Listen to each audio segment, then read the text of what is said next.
ہوتا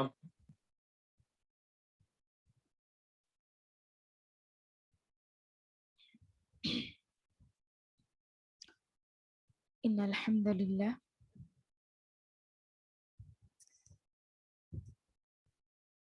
نحمده ونستعینه ونستغفره ونؤمن به ونتوکل علیہ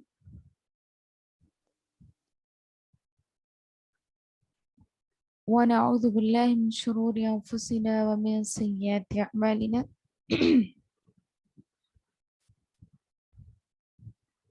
من يهده الله فلا مضل له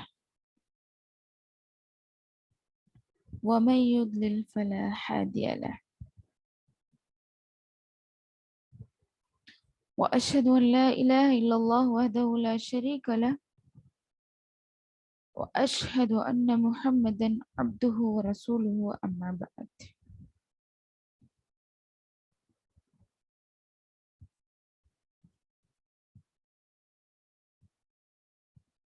فإن خير الحديث كتاب الله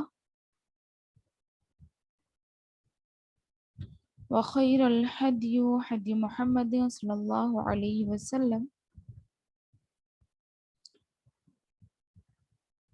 وشر الأمور محدثاتها وكل محدثة بدعة وكل بدعة ضلالة وكل ضلالة في النار.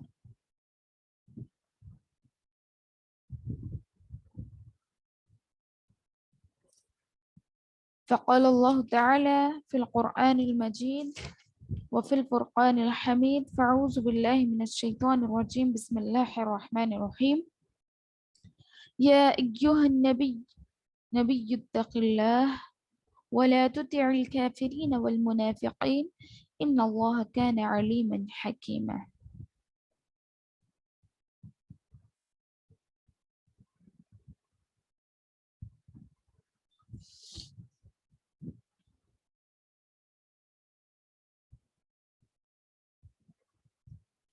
وقال النبي صلى الله عليه وسلم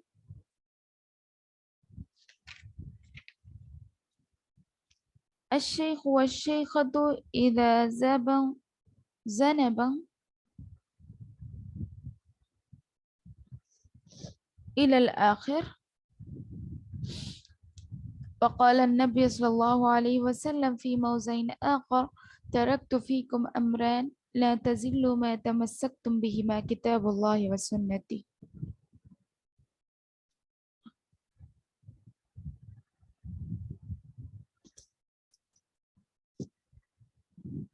میری پیاری ماں اور بہنوں، میں تہ دل سے آپ سبھی کا استقبال کرتی ہوں. السلام علیکم ورحمۃ اللہ وبرکاتہ. وعلیکم السلام وعلیکم السلام ورحمۃ اللہ وبرکاتہ.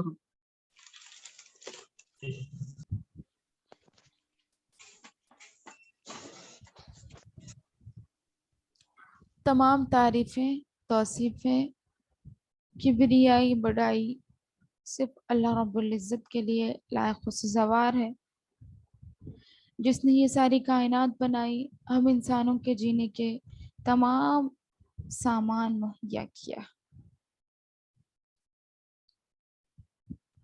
اور اس نے ہم تمام کو عیش آرام کی زندگی بھی عطا کی تاکہ ہم زندگی میں سکون سے جیتے ہوئے اللہ رب العزت کی عبادت کر سکیں. وہی تنہا پروردگار ہے جو آسمان سے بارش کو نازل کرتا ہے اور مردہ زمین کو زندہ کر دیتا ہے.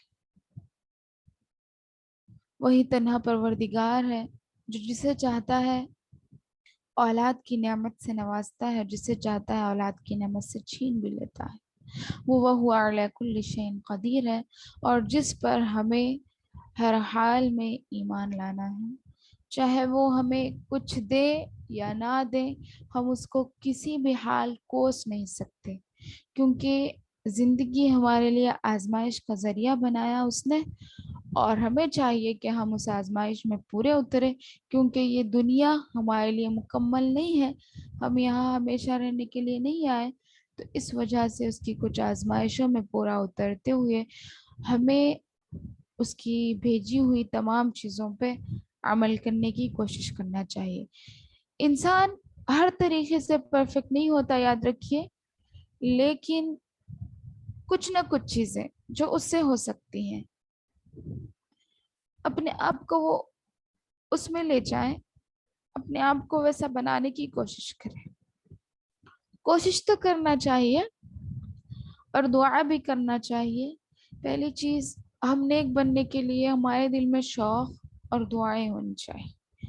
اس کے بعد ہم ان چیزوں پہ غور و فکر کریں جو ہمیں برائی ہے، اور اس برائی کو روکنے کی، اس برائی سے بچنے کی پوری کوشش کرنا چاہیے، اور اسے اپنے سے کیسا ہٹا سکتے ہیں یہ سوچتے ہوئے ہمیں اس برائی سے ہٹنا چاہیے. تب جا کر انشاءاللہ میں اور آپ کامیاب زندگی جی سکتے ہیں انشاءاللہ. بعد درود و سلام نازل ہو اللہ کے بھیجے گئے سبھی انبیاء کرام پر، بالخصوص اپنے آخری نبی محمد صلی اللہ علیہ وسلم پر، کیونکہ جن کی محنتوں اور مشقتوں سے ہم تک یہ دین پہنچا ہے، الحمدللہ اللہ تعالیٰ کی توفیق سے میں پڑھتی ہوں درود، آپ بھی پڑھیے درود. اللہم صلی علی محمد وعلی آل محمد کما صلیت علی ابراہیم وعلی آل ابراہیم انکا حمید مجید.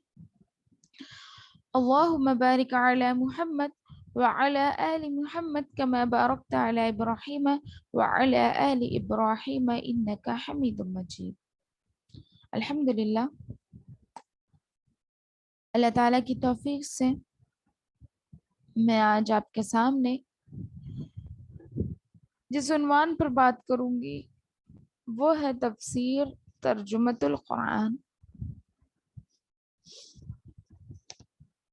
کیونکہ ہم صرف متعدد کلاسیں لیے ہیں، جیسے کہ مطلب 2 کلاسیں ہماری ہونے والی ہیں ہر ہفتے، اس وجہ سے ہم پورا قرآن بھی مکمل نہیں کر سکتے ابھی، اور شروع سے ایک سیکوینس میں بھی نہیں آ سکتے. تو میں نے انتخاب کیا ہے کچھ صورتوں کا جو ہم عورتوں کے لیے ضروری ہے. پہلے تو ہم انشاءاللہ سورۃ الاحزاب پڑھیں گے آج. اس میں اللہ رب العزت نے کیا کیا احکامات ہم پر عائد کیے ہیں یہ ہم جاننے کی کوشش کریں گے.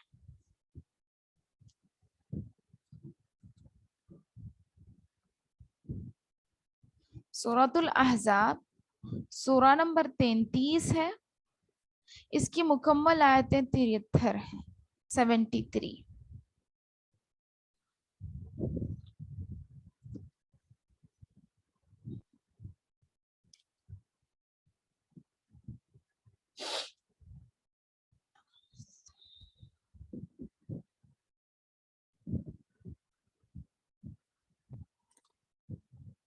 ایک منٹ رک جائیں.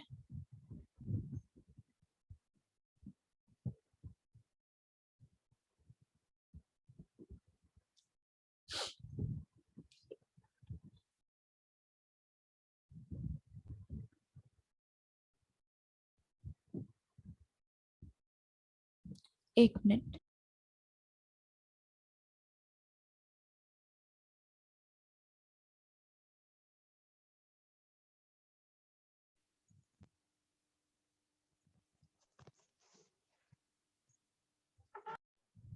تھرٹی 33 ہے اور اس کی مکمل آیتیں 73 ہیں، اور یہ مدنی صورت ہے. مکی اور مدنی پتہ ہے نا کسے کہتے ہیں؟ مکی صورت وہ ہوتی ہے جو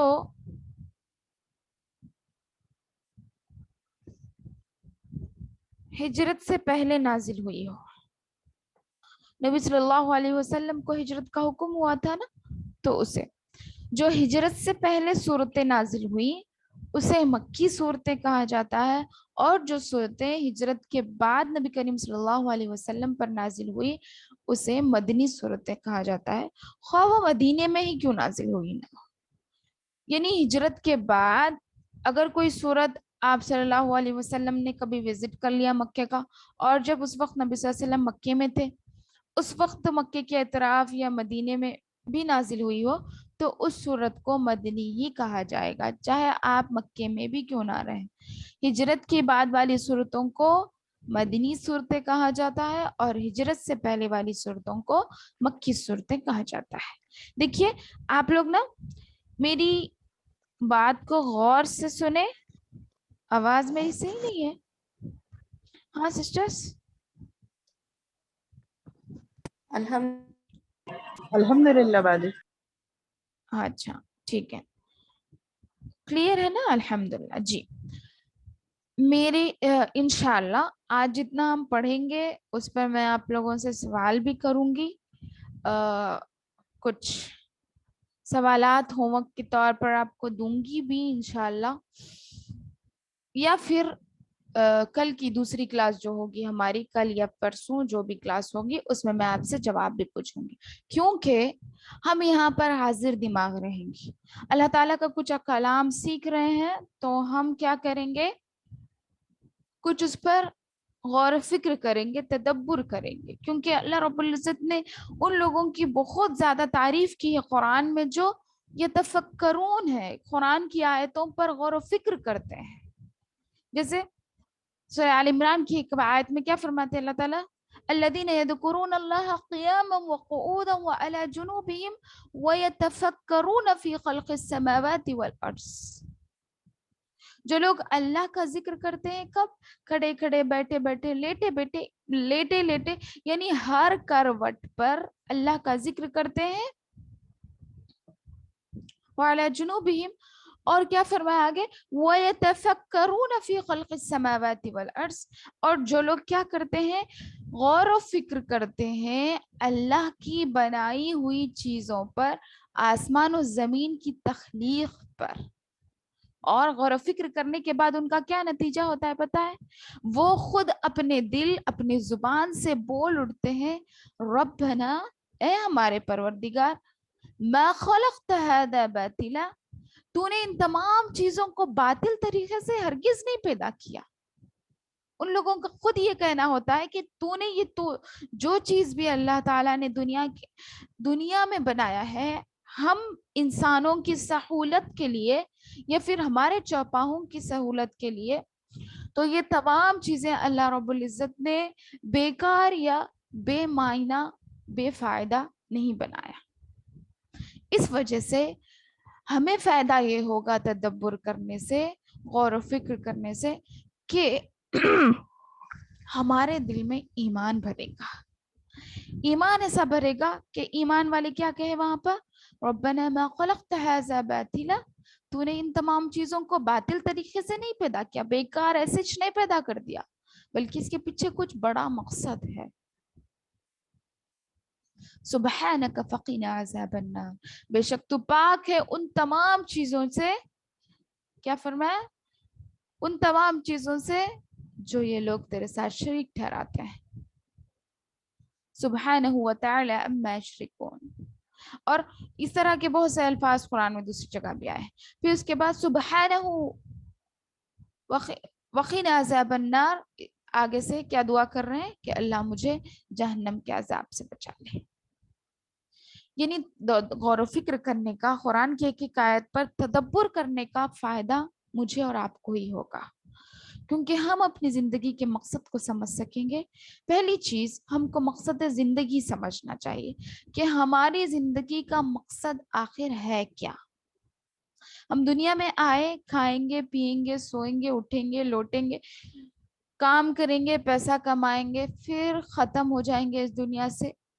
ہمارا مقصد یہاں تک محدود نہیں ہونا چاہیے، کیونکہ یہ ایک جانور کا بھی جو روز مرہ کا روٹین، جو اس کا شیڈیول ہوتا ہے، وہ بھی یہی ہے۔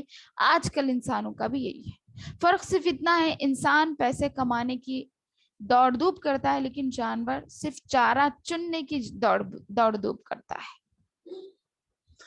تو ہم میں اور جانوروں میں اگر کچھ فرق ہمیں لانا ہے تو ہمیں اللہ رب العزت کی بھیجی ہوئی قرآن، نبی صلی اللہ علیہ وسلم کی بھیجی ہوئی سنتوں پر عمل کرتے ہوئے، اس پر غور و فکر کرتے ہوئے کچھ نہ کچھ چیز ہم ہماری زندگی میں لائیں گے اور عمل کرنے کی کوشش ضرور پڑھیں گے تاکہ ہم بھی اس آگ سے بچ جائے جس کے تعلق سے اللہ رب العزت نے قرآن میں کئی مرتبہ تاکید کی ہے مسلمانوں اس سے بچنے کی کوشش کرو اور اس سے اپنے اہل و عیال کو بچانے کی کوشش کرو۔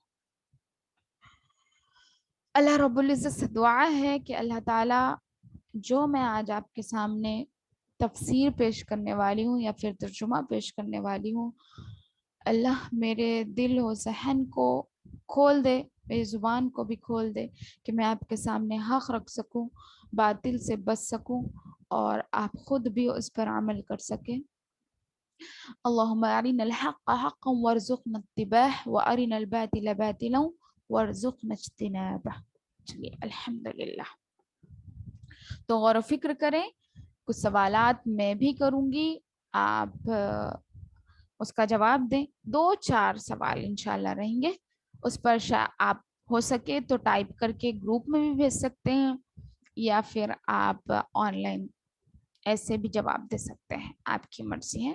انشاءاللہ آج کے سوالات کے جوابات صرف آج نہیں ہوں گے، نیکسٹ جو کلاس ہوگی اس میں ہوں گے، چاہے آپ کیسے بھی ذریعے سے بھیجیں انشاءاللہ۔ آخر میں سوالات آپ لوگوں کو گروپ میں تو بھیجوں گی، شیئر کروں گی، یا پھر سوالات آپ سے کہہ دوں گی انشاءاللہ۔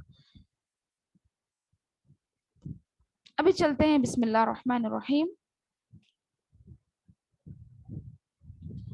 یا ایھا النبی اتق اللہ ولا تطع الکافرین والمنافقین، سورۃ الاحزاب ہے۔ بسم اللہ الرحمن الرحیم، شروع اللہ کے نام سے جو بے انتہا مہربان اور نہایت رحم کرنے والا ہے۔ یا رحمان اور رحیم، یہ دو اللہ رب العزت کی صفت ہے۔ جو شخص بسم اللہ کے نام سے اپنے دن کی یا پھر قرآن کی کسی بھی چیز کی شروعات کرتا ہے، اللہ رب العزت اس میں ضرور برکت دے گا۔ تو ہمیں بسم اللہ بھی اخلاص نیت کے ساتھ ہمارے ہر کام سے پہلا کہنا چاہیے، جس کی وجہ سے انشاءاللہ ہمارا وہ کام بھی عبادت بن جاتا ہے۔ ایسا اگر ہم عبادت کی نیت سے چھوٹی چھوٹی بھی نیکی کر لیں گے تو کم وقت میں ہماری زیادہ نیکیاں ہو جائیں گی۔ چھوٹی سی نیکی کو بھی چھوٹا نہ سمجھے، کیونکہ اللہ تعالیٰ نے کیا فرمایا؟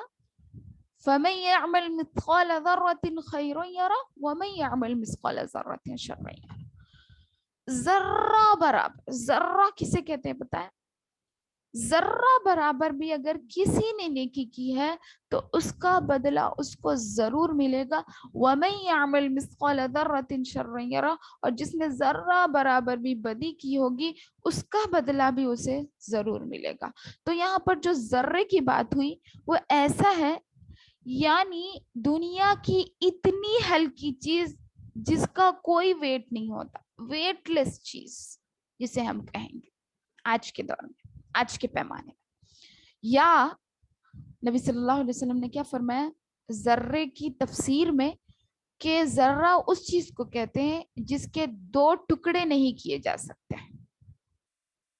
اور ایک اور تفسیر میں کیا فرمایا، حدیث کی بات ہے، روشنی میں جو دھول اڑتی ہوئی نظر آتی ہے، آپ دھوپ کی روشنی میں کچھ دھول کے ذرات کو دیکھتے ہیں، دیکھیے جو دھول اڑتی ہوئی نظر آتی ہے اسے بھی ذرہ کہا جاتا ہے، ذرات کہا جاتا ہے۔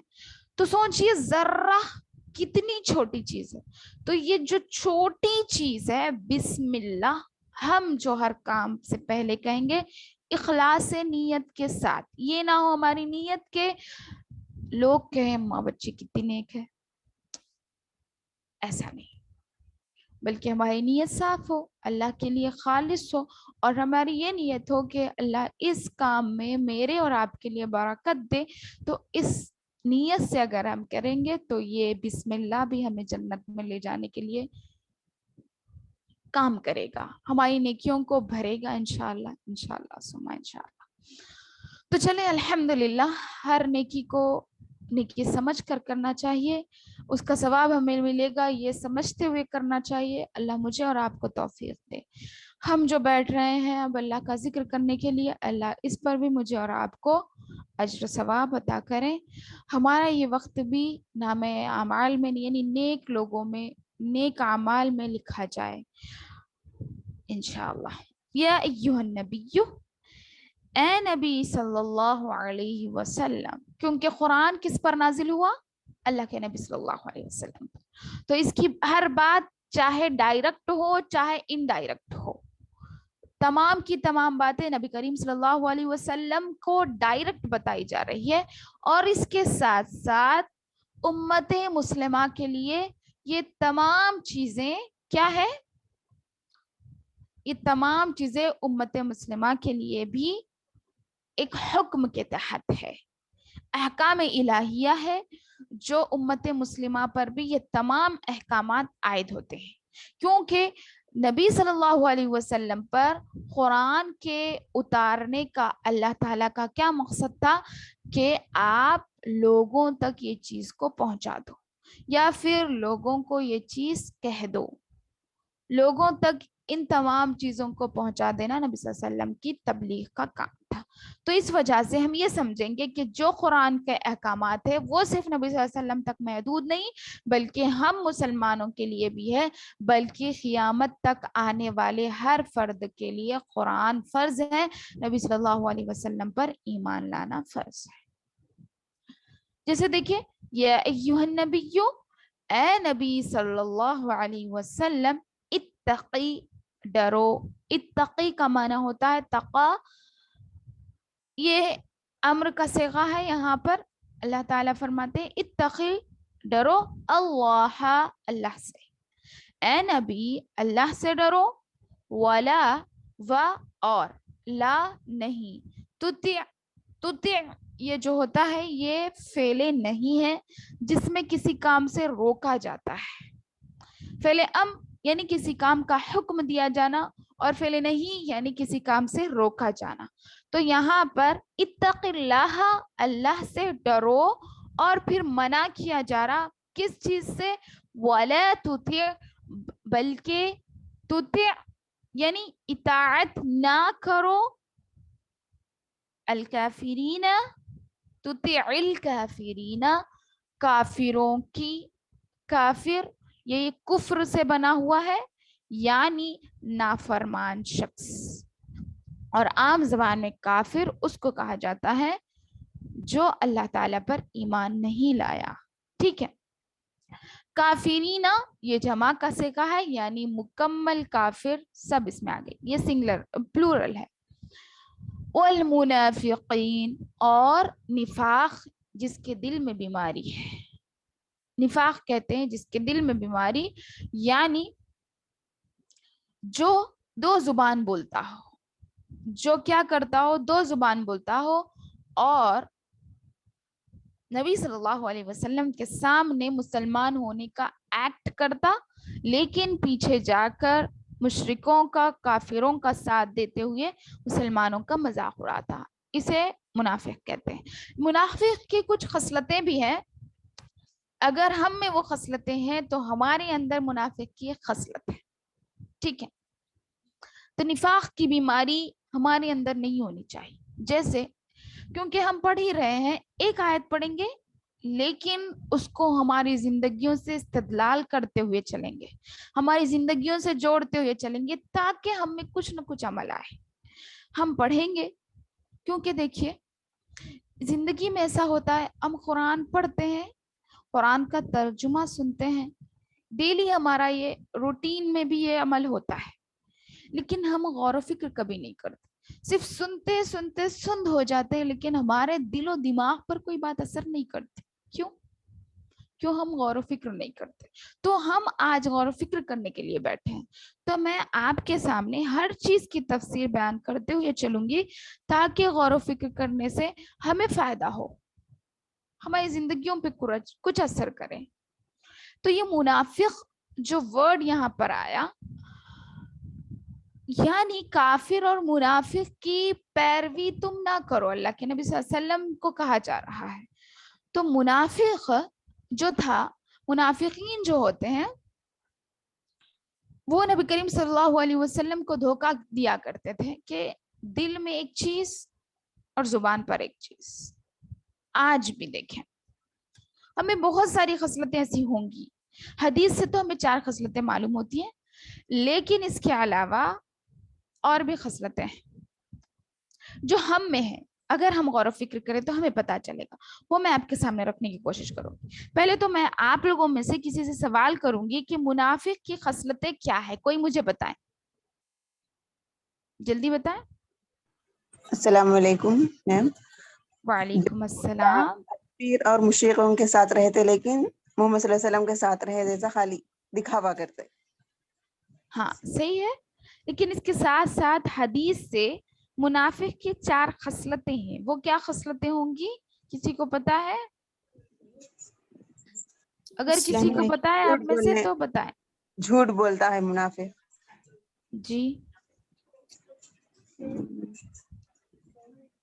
وعدہ کرے گا تو پھر وفا نہیں کرے گا، مطلب جی نماز جی میں بارک اللہ فیک۔ جی جی نماز میں سستی کرتے ہیں جی بالکل جی۔ اور السلام علیکم باجی۔ فجر اور عشاء کی نماز نہیں پڑھتے تھے اس وقت۔ بارک اللہ فیک، احسنتی جدہ۔ بازی اور دکھاوا کوئی کرتی کہیں؟ ہے۔ ہاں فائدے بالکل، کے لیے جو بھی ہے آیتیں ان کو توڑ مروڑ کر اس کو بیچ دیا کرتے تھے۔ جی باجی منافق مسلمانوں کا نہیں آ کے ہم مسلمان ہیں بولتے، اور منافقوں کے پاس آ کے ہم آپ کے ساتھ ہیں بول کے بولتے۔ دکھاوے کے مسلمان تھے وہ، ہاں نام بالکل، کے مسلمان تھے، دکھاوا کرتے تھے، جھوٹ بولتے تھے۔ یہ سب چیزیں ہیں منافق کی خصلتیں جو آپ سبھی نے بولی، الحمدللہ، ٹھیک ہے۔ تو یہ خصلتیں کے ساتھ ساتھ ایک مکمل حدیث ہے، ٹھیک ہے، ایک مکمل حدیث ہے جس میں صرف 4 خصلتیں منافق کی بتائی گئی۔ حضور صلی اللہ علیہ وسلم نے فرمایا منافق کی 4 خصلتیں ہیں، اور جس شخص میں یہ خصلتیں ہوں گی وہ پکا منافق ہوگا، ٹھیک ہے۔ اگر ایک خصلت ہے تو اس میں منافق کی ایک عادت ہے، ہم سمجھیں گے، لیکن جس میں یہ 4 بھی خصلتیں ہیں تو وہ کیا ہو گیا، پکا منافق ہوگا۔ اور جس شخص کے اندر ان میں سے کوئی ایک خصلت ہے تو وہ اس کے اندر نفاق کی ایک خصلت ہوگی، یہاں تک کہ وہ اس کو ترک نہیں کرتا، اس کو چھوڑ نہیں دیتا۔ وہ 4 خصلتیں کیا ہیں؟ پہلا چیز، جب اس کے پاس کوئی امانت رکھی جائے تو اس میں خیانت کرتا ہے۔ نوٹ کیجئے میری ماں اور بہنوں، آپ سے سوال کیا جائے گا۔ پہلی چیز، جب اس کے پاس امانت رکھی جائے تو اس میں خیانت کرتا ہے۔ دوسری چیز، جب گفتگو کرے، جب بات کرے تو جھوٹ کہتا ہے۔ تیسری چیز، جب وعدہ کرے تو اسے پورا نہیں کرتا۔ اور چوتھی چیز، جب کسی سے لڑائی جھگڑا کرے تو گالی گلوچ کرتا ہے۔ اللہ اکبر۔ بدقسمتی سے ہم سب اپنے آپ کو پکا سچا مسلمان کہنے والے، اپنے آپ کو مومن کہنے والے، اگر اس حدیث پر ہم اپنے آپ کا جائزہ لیں، ہم اپنے آپ کو غور و فکر تدبر میں ڈالیں تو دیکھیں یہ 4 خصلتیں کیا ہم میں نہیں ہیں؟ بہت ہی کم ایسے لوگ ہوں گے جس میں نہ ہو۔ امانت میں خیانت کرنا، جھوٹ بولنا، بات کرے تو جب بات کرے تو جھوٹ بولے، جب وعدہ کرے تو اس کے خلاف ورزی کرے، اور جب جھگڑا کرے تو گالی گلوچ کرے۔ دیکھیے کیا ہمیں یہ خصلتیں نہیں ہیں؟ ضرور ہم میں ہے۔ ہم کیونکہ دین اسلام کو سمجھتے نہیں ہیں،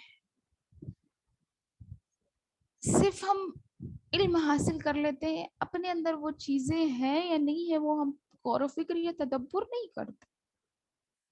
آج ہماری جو زندگیاں ہیں، آج ہاں جہاں ہم پریشان حال ہے، ہم یہ کہتے ہیں اللہ رب العزت سے کہ اللہ ہم تو مسلمان ہیں، مسلمان ہونے کے باوجود ہم پر تو ایسی پریشانیاں کیوں ڈال رہا ہے، کیوں عائد کر رہا ہے؟ ہمارا یہ سوال ہوتا ہے نا رب العزت سے.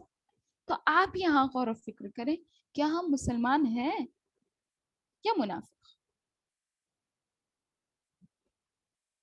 کیونکہ اللہ کے نبی صلی اللہ علیہ وسلم کی بات جھوٹی نہیں ہو سکتی. اس حدیث میں اللہ کے نبی صلی اللہ علیہ وسلم نے کیا فرمایا؟ جس کے اندر یہ 4 خصلتیں ہوں وہ پکا منافق. میں آپ کو ریفرنس کے ساتھ حدیث فارورڈ کر رہی ہوں، دیکھیے گروپ میں. پکا منافق. میری اور آپ کی بات نہیں ہے میری ماں اور بہن. کیا ہمیں منافق کی خصلت نہیں ہے؟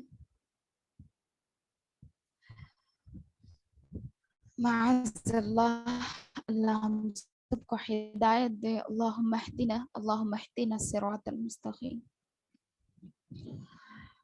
تو یہ منافق کی خصلتیں. اس کے علاوہ اور بھی بہت زیادہ خصلتیں ہیں. تو دیکھیے یہاں پر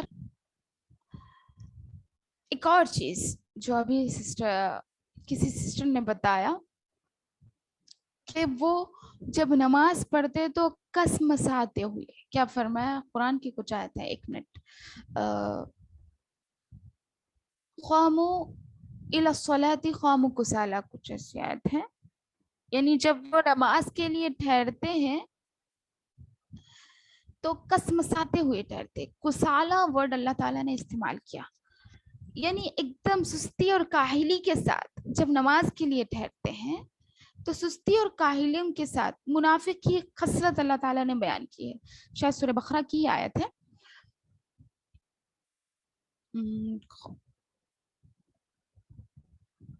قوم و کسالہ ہے، بس آخری ورڈ یاد آ رہا مجھے. بہرحال تو اس کا متن یہ ہے کہ جب وہ نماز کے لیے ٹھہرتے ہیں تو کس مساتے ہوئے ٹھہرتے ہیں، بہت کم ہی ان کا نمازوں میں دل لگتا ہے.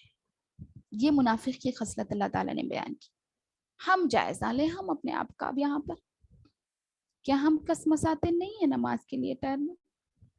آپ سے کوئی کہے چلو شاپنگ جائیں گے، آپ خوش حشاش بشاش ہوتے ہو یا تیار ہو کر نکل پڑیں گے. رب العزت کی زمین، اس کی نافرمانی میں ہم پوری ساری زندگی گزار دے رہے ہیں. اس کی زندگی، اس کی دی ہوئی زندگی، اس کی دی ہوئی سانسوں سے ہم سانسیں لے رہے ہیں، اس کی دی ہوئی جان میں ہم جی رہے ہیں. اور نافرمانی اسی کی، اس کے لیے ایک 10 منٹ نکالنے کے لیے ہم کس مساتے ہیں. ساری زندگی کے کام کرتے ہیں. شوہر کو خوش کرنے کے لیے بیوی کیا کیا پکوان نہیں کرتی ٹھہر ٹھہر کر. بچوں کو خوش کرنے کے لیے ایک ماں کیا کیا قربانیاں نہیں دے دیتی ہے نا. لیکن رب تعالی کو خوش کرنے کے لیے ہم کیا کر رہے ہیں؟ رب کو راضی کرنے کے لیے ہمارے پاس کتنا ٹائم ہے ہماری زندگی میں سے؟ کم از کم فرائض ادا کرنے کے لیے بھی ہم سستی برت رہے ہیں. اگر ہم برت رہے ہیں تو ہم مسلمان ہیں ہی نہیں. کیونکہ جو نماز کو چھوڑ دیتا ہے وہ کافر، اور جو نماز میں سستی کرتا ہے وہ منافق، اور جو نماز کو چھوڑتا ہے پڑھتا ہے، چھوڑتا ہے پڑھتا ہے، یعنی کبھی پڑھتا ہے کبھی چھوڑتا ہے. جیسے سورۃ الماعون سب کو یاد ہوگی، ٹھیک ہے. فویل للمصلین الذین هم عن صلاتهم ساہون، جو اللہ تعالیٰ نے فرمایا.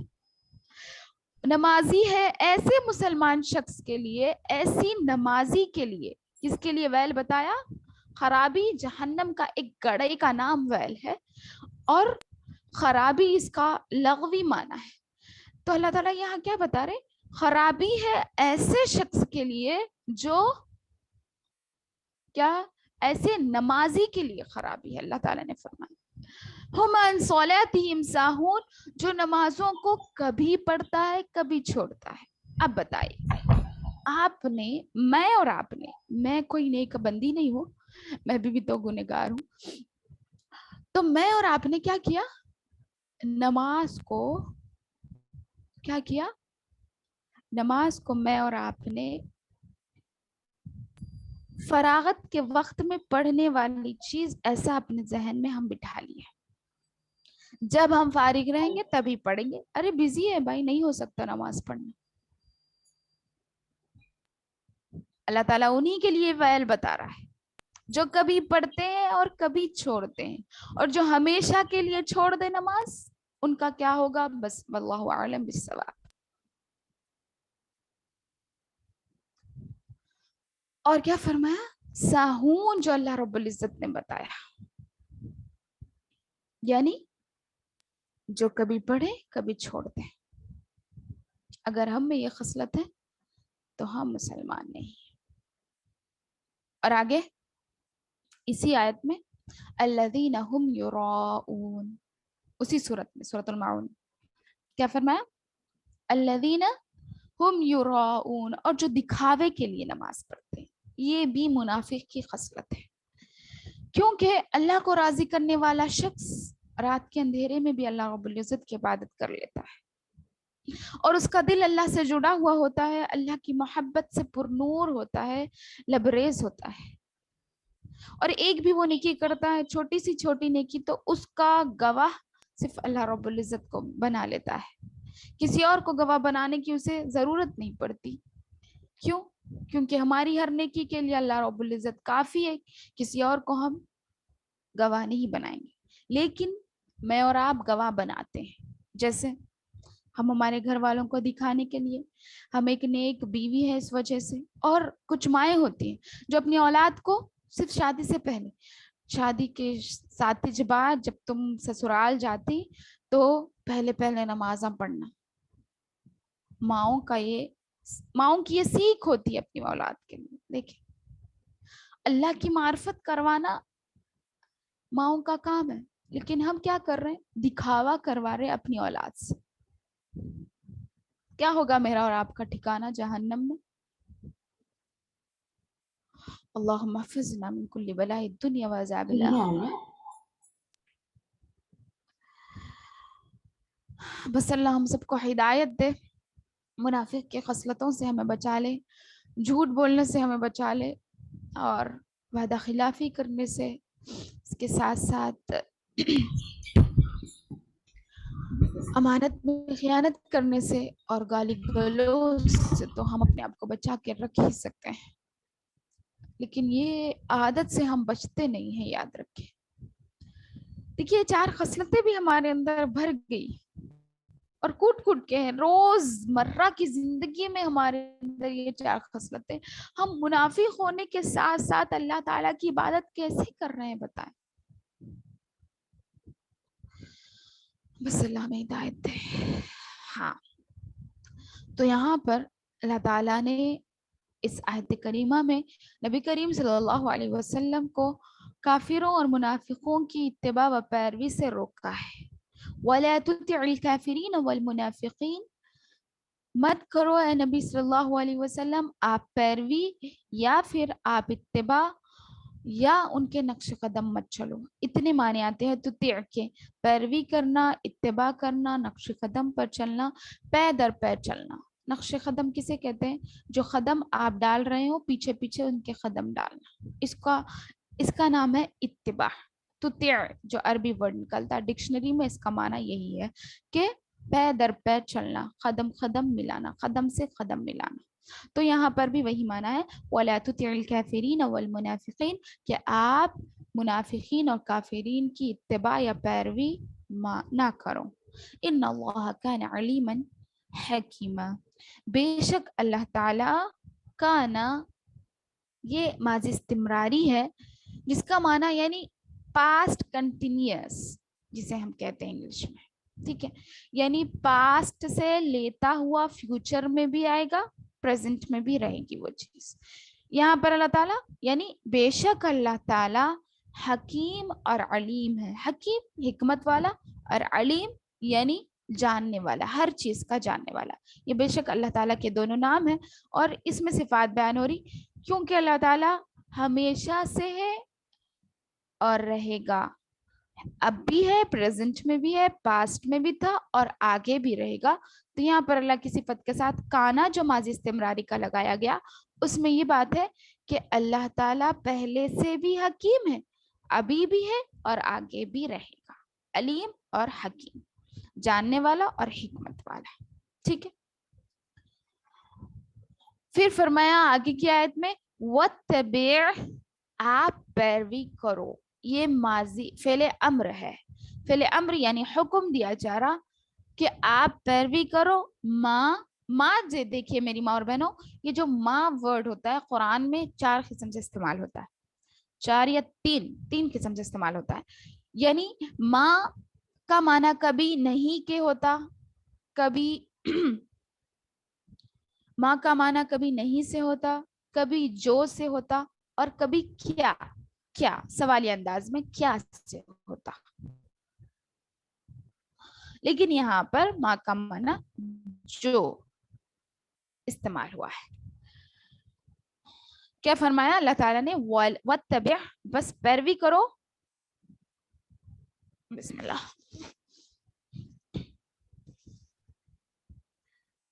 ما یوحا, جو یوحا وحیون سے ہے, اوحا یعنی وحی کرنا, نازل کرنا, جو وحی کیا جاتا ہے, الیکا, الا طرف, کا آپ کی, تو الیکا آپ کی طرف, الیکا آپ کی طرف, من ربکا آپ کے رب سے, من سے, ربی رب کا آپ کا. تو وَاتَّبِعْ مَا يُوحَىٰ إِلَيْكَ مِن رَبِّكَ, اور پیروی کرو جو کچھ آپ کی طرف, آپ کے رب کی طرف سے نازل ہوتا ہے یا پھر وحی آتی ہے. ٹھیک ہے. اور پیروی کرو, کیا چیز کی پیروی کرو, جو کچھ آپ پر نازل ہوا ہے. ان اللہ, بے شک اللہ تعالی, ان بے شک اللہ اللہ, کانا, یہاں پر بھی دیکھیے اس کا استعمال ہوا ہے. بیما, بی سے کے معنی میں استعمال ہوگا. ما جو, تعملون, تعملون یہ عملہ سے ہے. تعملون جمع کا صیغہ ہے, فعل مضارع, جمع مذکر حاضر کا صیغہ ہے. تو جو کچھ تم کرتے ہو, یعنی پریزنٹ میں یا فیوچر میں. ماضی مضارع جو ہوتا ہے وہ 2 احوال بیان کرتا ہے, 2 زمانے بیان کرتا ہے, یعنی پریزنٹ اینڈ فیوچر. تعملون, یعملون کرتا ہے یا کرے گا, وہ ایک مرد کرتا ہے یعنی اب یا پھر آئندہ, یا فعلو کرتا ہے یا کرے گا, وہ ایک مرد اب یا پھر آئندہ زمانے میں. تو تعملون بھی وہی ہے, اعمال کرتے ہیں اب یا آئندہ کریں گے.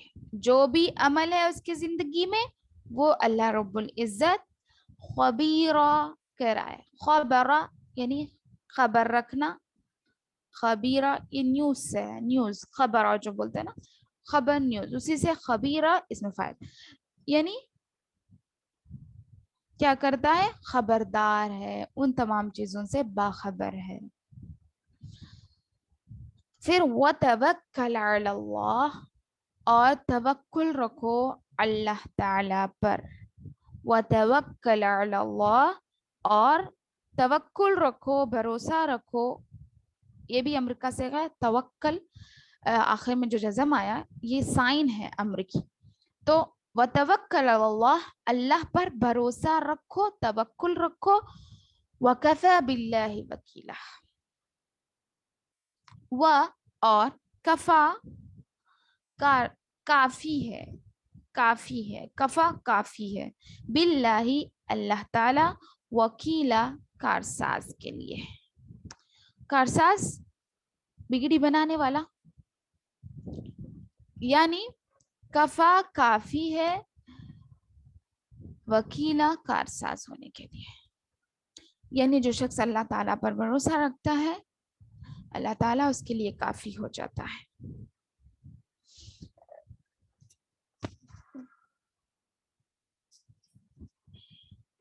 توکل کی بات آئی تو بہت ساری باتیں آتی ہیں. آپ کے سامنے میں اگر رکھوں تو دن کے 24 گھنٹے بھی کم پڑ جائیں گے. دیکھیے یہاں پر یہ 3 آیتوں کی ایک ساتھ میں آپ کے سامنے تفسیر رکھنے کی کوشش کروں گی. پہلی آیت میں اللہ تعالیٰ نے کیا فرمایا کہ اے نبی صلی اللہ علیہ وسلم اللہ سے ڈرتے رہنا اور منافقوں کی باتوں میں نہ آنا، بلکہ منافقین کا کہا نہ ماننا، ان کی کسی بھی طرح تم پیروی نہیں کرنا. ٹھیک ہے. اور اللہ تعالی بڑے علم والا اور بڑی حکمت والا ہے. جو کچھ تیرے پاس تیرے رب کی طرف سے وحی کی جاتی ہے اس کی تابعداری کر. اللہ کے نبی صلی اللہ علیہ وسلم کو حکم دے رہے اور یقین مانو کہ اللہ تعالی تمہارے ہر عمل سے باخبر ہے. پھر کیا فرمایا؟ تو تم کیا کرو؟ اللہ تعالیٰ پر توکل رکھو، بھروسہ رکھو، وہ کارسازی کے لیے کافی ہے. تو دیکھیے حضرت زر رحم اللہ علیہ جو کہ ایک امام ہے، محدث ہے، تابعین ہے. تابعین یعنی جو صحابی سے ملے اس کو تابعین کہا جاتا ہے. تو تابعین میں سے ہے. تو حضرت ابی بن کعب رضی اللہ عنہ، شاید یہ تو سب کو پتہ ہی ہوں گے، سے پوچھا کہ سورہ احزاب کی کتنی آیتیں ہیں. کس نے پوچھا؟ حضرت زر رحم اللہ علیہ. سورہ احزاب کی کتنی آیتیں ہیں، شمار ہوتی ہیں؟ آپ صلی اللہ علیہ وسلم نے فرمایا،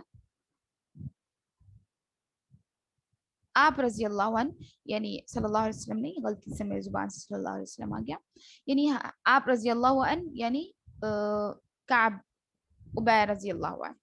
تو انہوں نے فرمایا 73 آیتیں. حضرت ابی نے پھر سے یاد کر کے فرمایا نہیں 73 نہیں، میں نے دیکھا کہ یہ سورہ بقرہ کے قریب تھی. اسی میں یہ آیت بھی پڑھی جاتی تھی، الشیخ والشیخۃ اذا زنیا فرجموها البتۃ نکالا من اللہ واللہ عزیز حکیم.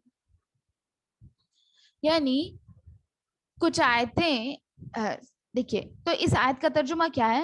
یعنی جب بوڑھا مرد اور بوڑھی عورت بھی بدکاری کرے، زنا کریں، تو انہیں ضرور سنسار کر دو اگر بوڑھے بھی ہیں تو. ہاں، یہ سزا اللہ تعالیٰ کی طرف سے معین ہے. اللہ تعالیٰ بڑا غالب اور بڑی حکمت والا ہے. یعنی یہ حدیث دیکھیے مسند احمد کی حدیث ہے، سند اس کی ملتی ہے، صحیح حدیث ہے. حاضر صورت فی عہد النبی صلی اللہ علیہ وسلم. اچھا، تو یہ ابن حبان کی بھی حدیث سے ملتا ہے. اس کے 3 ریفرنسز ہے. دیکھیے سنن الکبریٰ کی، اور اس کے ساتھ ساتھ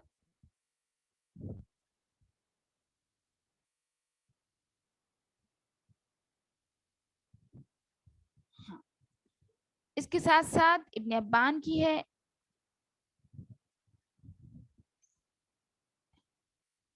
بہت ساری روایت ہمیں اس سے ملتی ہے. تو اس سے یہ پتا چلتا ہے، کتاب التفسیر سے ہمیں یہ بات ملتی ہے. تو اس سے ہمیں یہ پتا چلتا ہے کہ یہ کچھ آیتیں سورۃ الاحزاب کی منسوخ بھی کر دی گئی. ٹھیک ہے، کچھ آیتیں اللہ تعالیٰ کے حکم سے ہٹا دی گئی. پہلے تو نازل ہوئی تھی پھر ہٹا دی گئی.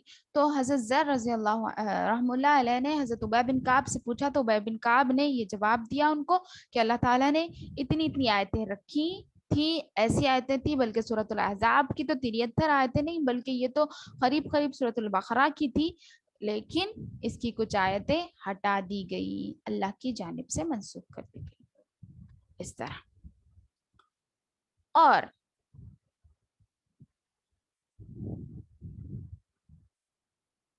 جو اللہ تعالیٰ نے یہاں پر 3 آیتوں میں، پہلی آیت میں اللہ کے نبی صلی اللہ علیہ وسلم کو تنبیہ کیا، روکا، آگاہ کیا کہ یہ مطلب ان کے تنبیہ کرنے کی ایک مؤثر صورت یہ بھی ہے کہ بڑے کو کہا جائے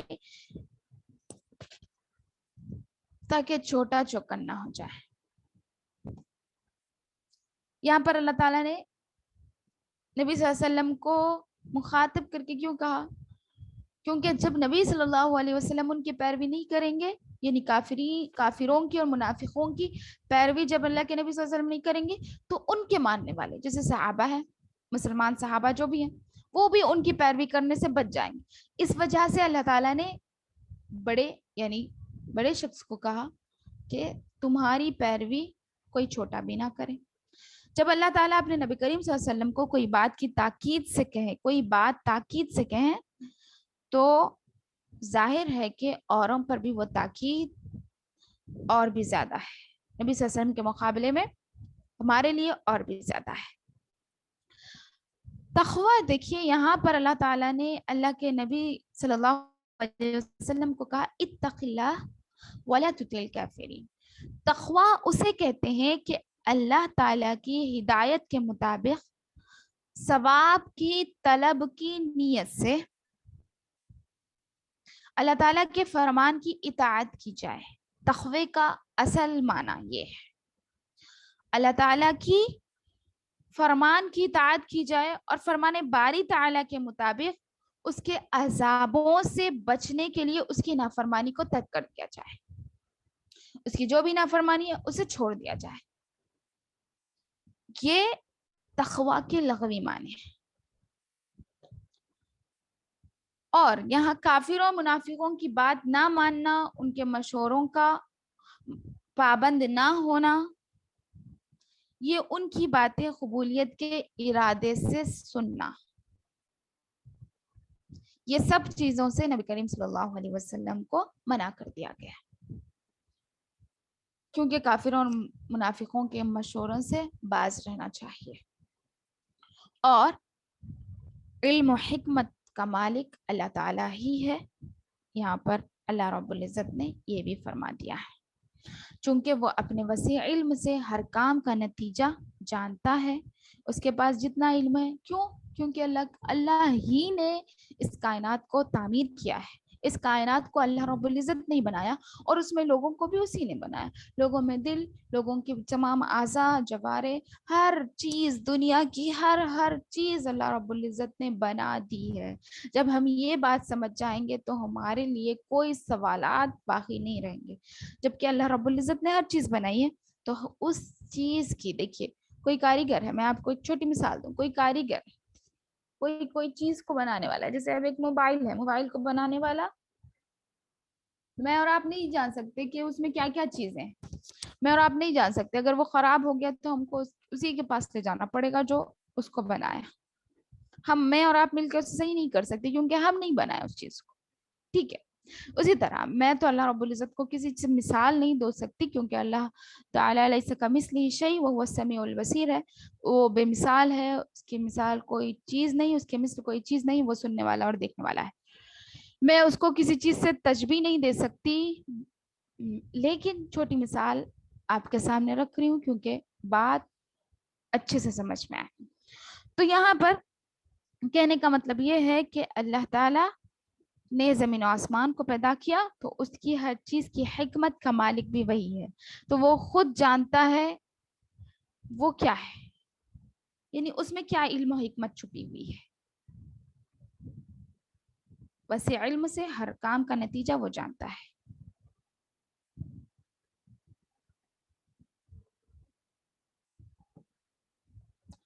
اور اس کے ساتھ ساتھ اللہ کے نبی صلی اللہ علیہ وسلم کو یہاں پر اللہ تعالیٰ نے کیا حکم دیا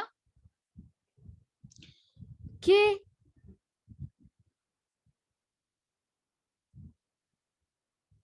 اسی کی اطاعت کرتے رہنا، تاکہ اسی کی اطاعت کرتے رہنا، یعنی اللہ رب العزت کی اطاعت کرتے رہنا تاکہ بد انجام اور بگاڑ سے بچتے رہو، انجام برا نہ ہو اور زندگی میں بگاڑ آنے سے تم بچتے رہو. جو قرآن و سنت تمہاری طرف وحی کی جاتی ہے، اللہ کے نبی صلی اللہ علیہ وسلم کو فرما رہے ہیں اللہ تعالیٰ کے، جو قرآن سنت تمہاری طرف وحی کی جاتی ہے، جو وحی ہو رہا ہے اس کی پیروی کرو. اللہ تعالیٰ پر کسی کا کوئی فعل مخفی نہیں ہے. جو کچھ تم پر نازل ہو رہا ہے تم اس کی پیروی کرو، اور اللہ پر کوئی بھی چیز مخفی نہیں ہے، چھپی ہوئی ہرگز نہیں ہے.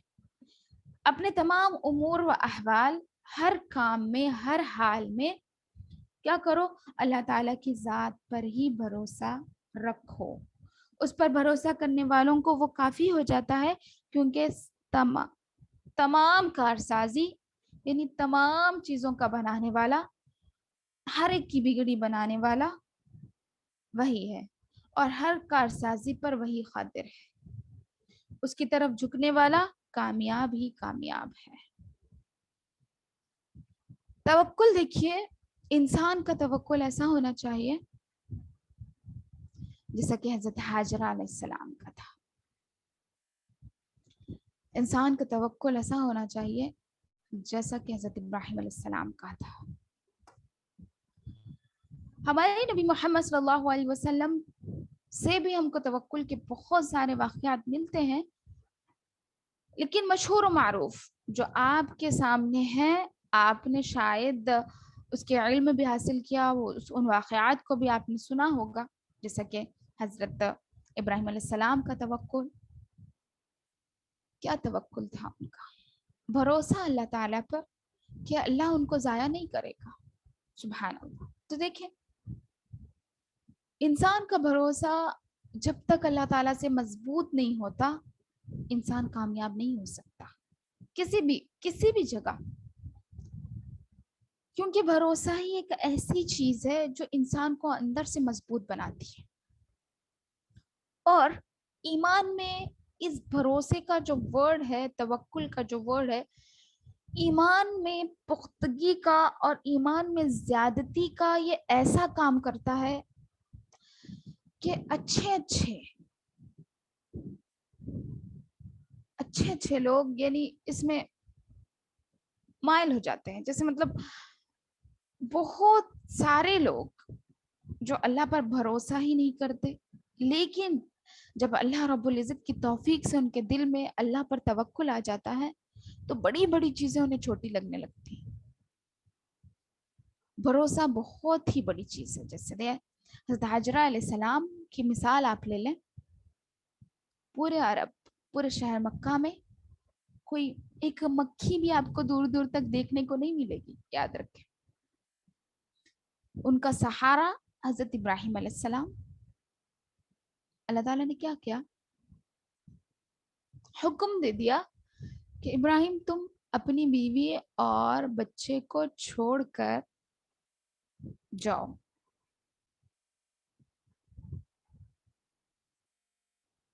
چلے گئے. کس کے بھروسے گئے؟ آج میں اور آپ ہوتے تو یہ کام کر سکتے تھے؟ بالکل نہیں. ہم تو اللہ تعالیٰ کی خاطر نماز فجر کے لیے نہیں اٹھ سکتے. یہ تو بہت دور کی بات ہو گئی. اللہ عالم. تو دیکھیے ان کا توکل. حضرت ہاجرہ علیہ السلام جن کے پاس کھانے کے لیے کھانا نہیں، پانی کے لیے پانی، پینے کے لیے پانی بھی نہیں، اور بچہ شیرخوار، پانی تک پینے کے لیے نہیں، پیاسی ادھر دوڑ رہی ہے. چپ ہی اللہ تعالیٰ نے اس کو تمام انسانیت کے لیے سنت نہیں بنا دیا.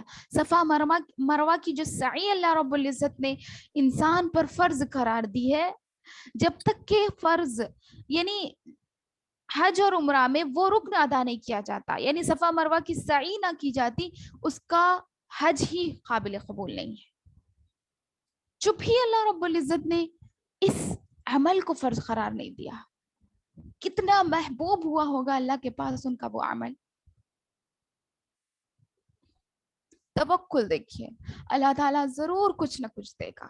وہ آڑی باڑی پھرتی گئی، صفا سے مروہ، مروہ سے صفا. اللہ تعالیٰ نے مہربانی کی ان پر اور کیا کیا؟ فرشتوں کے تحت زمزم کا کنواں کھلوا دیا. یہ ہوتی تھی اسلامی مائیں، یہ ہوتی ہے اصل مائیں. آج میں اور آپ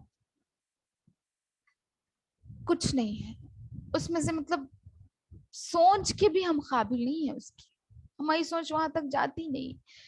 کتنی دیر تک بھی ہم دنیا میں کیسے رہیں گے، کیا کمائیں گے، کیا کھائیں گے، کیسا انجوائے کریں گے، ہماری لائف کو کیا کرنا ہے، بس اسی تک ہماری زندگی محدود ہے. ہم کیسے عمل کریں گے، ہم اللہ کو کیسے راضی کریں گے، ہمارا ایمان کیسے پختہ ہوگا، ہم ایمان میں کیسے آئیں گے، یہ شوق، یہ ذوق جب تک ہمارے دل میں نہیں آئے گا، صرف ہم ہاتھ اٹھا کر اللہم اہدنا پڑھیں گے، ہم کو ہدایت ملنے والی نہیں ہے.